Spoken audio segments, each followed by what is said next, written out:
31 December 2024 tisati tapinda munew year. Regedzai ndingoti gaga ndigare ndakuonesai zvinhu zviri kuitika iko zvinezvi, machanges aripo. I think nezuro ndakava ndikagara ndakuzivisai in time kuti zvoni vamuhadhi vachange vari acting president kutotanga musi wa 31 tikangana ngoti tutanga musi wa 1 January watatopinda mangwana vanenge va acting president.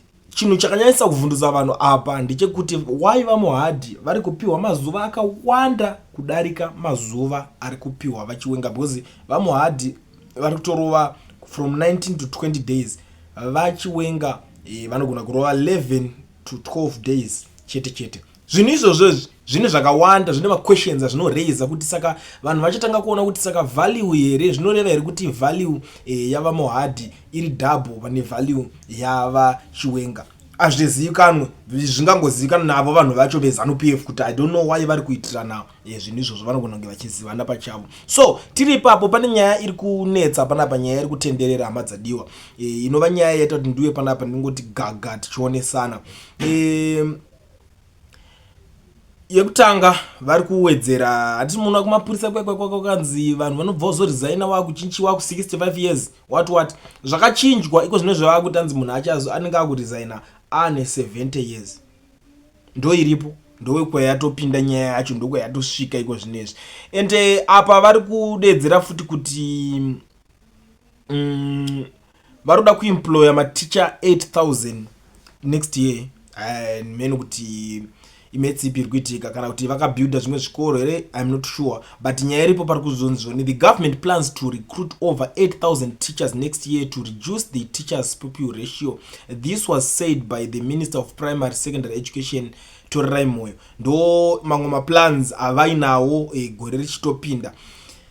Tobva tapinda kumauto eZimbabwe, but the government has increased the retirement age for members of the uninformed forces according to statutory instrument section 198 of 2024. The retirement age for regular soldiers is now 55, up from 50. Vaimbonzi vanoretire vari pa 50, saka iko zvinezvi zvawedzerwa 55 takaenda. Ndo zvakutaura amen pamwe kuda kutura kufadzana, but chinhu one inini chiri kuzonyanyisa kundivhundutsa pane zvese izvi kuti munhu anozonzi ari kuside kupolisi ozoresigna ane 70 years, varoda kuti chembera pabasa nekuzvarwa kuri kuita vana vakawanda. Rimwe mamwe magenerations vanozonyatsowana mukana, because what I think inini yangoti kana vanhu vatonzi vari vakuresigna ngavachitongobvawo vavhurirewo vamwe mukana. Amen kuti munopaona sepa, because imagine kuti makore ese unongorowa uri pabasa, mumwe munhu anenge akangomirira chete.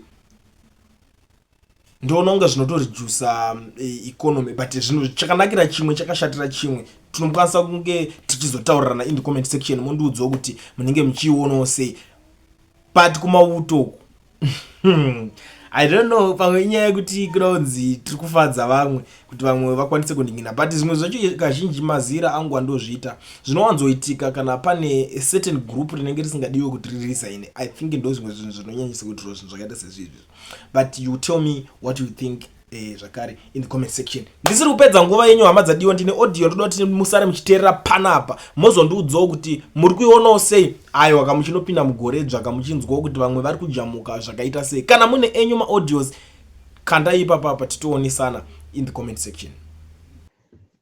Zvakaoma kuma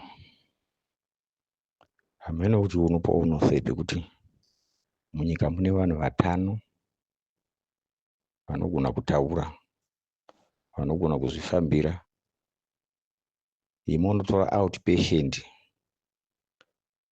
achitori patreatment ari kutadza kuzvimiririra, mumuti asara akabata nyika. Anobata nyika achiti chii chaanoatenda akadaro, chii chaanokwanisa kubatsira nyika akaita sezvaari izvozvo.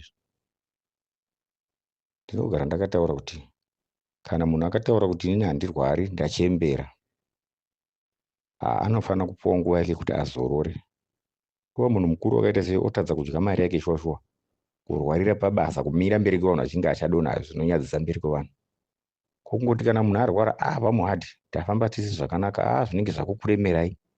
chiendaiwo pamudya ndigere, munozorora muri kumba mune vazukuru, muchiona vana venyu, muchiona hama dzenyu. Pane kuti shuwa munotora munhu makaitawo kubatirana kuti enda unotaura chete, achitaura chii chaanotaura. Vachirungu varipo vanhu vatano, munoti makadii ngosira vachirungu vangotonga zvavo. Uyu anozoonekwawo kana abva kuchipatara.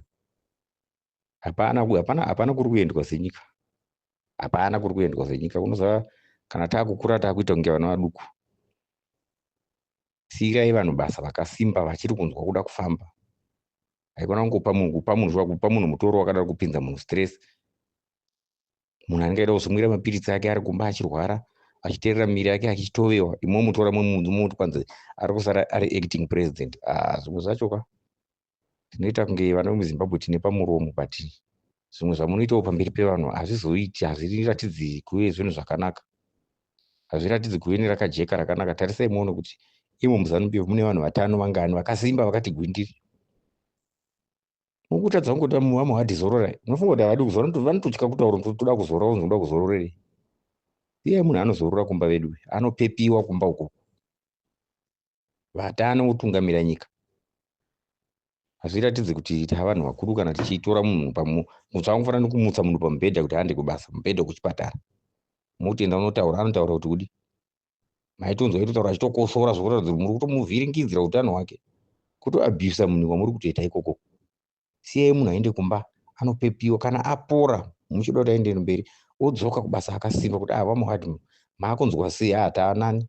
Mungakwanisi kubatanisa kuti ewa ngatibate kana kuti aiwa ndaneta vedu miri yaneta.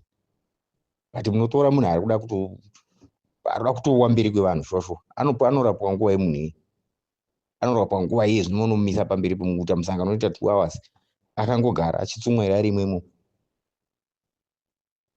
Zvimwe zvacho hazviratidzi hukuru muZimbabwe. Hazviratidzi kuti tavanhu vakuru. Hazviratidzi direction.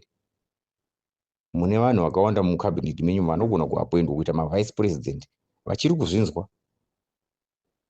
Nyika yongoramba yongoti vana sekuru kumberi shosho muchitonga vazukuru venyu, munosvika riri makamira mberi kwavazukuru muchingotaura. Zvipeiwo nguva yekuti mudya ndigere wenyu, mumbonakidzwawo nemari yenyu. Please fungai zvakanaka, musangoite zvimwe zvokuti Zimbabwe ine vanhu vakawanda ka. Ukaona nyika ine vanhu vanosvika kuma 18 million 16 million, shuwa mosarudza munhu ari kubva mutora munhu muchipatara moti mira mberi kwevanhu. Hanzurai vamuhadhitsitse vakomana. Munhu mukuru akuda kuzorora. Vapeiwo time yekudya mari yavo. Vapeiwo time yekunjoya vazukuru vavo.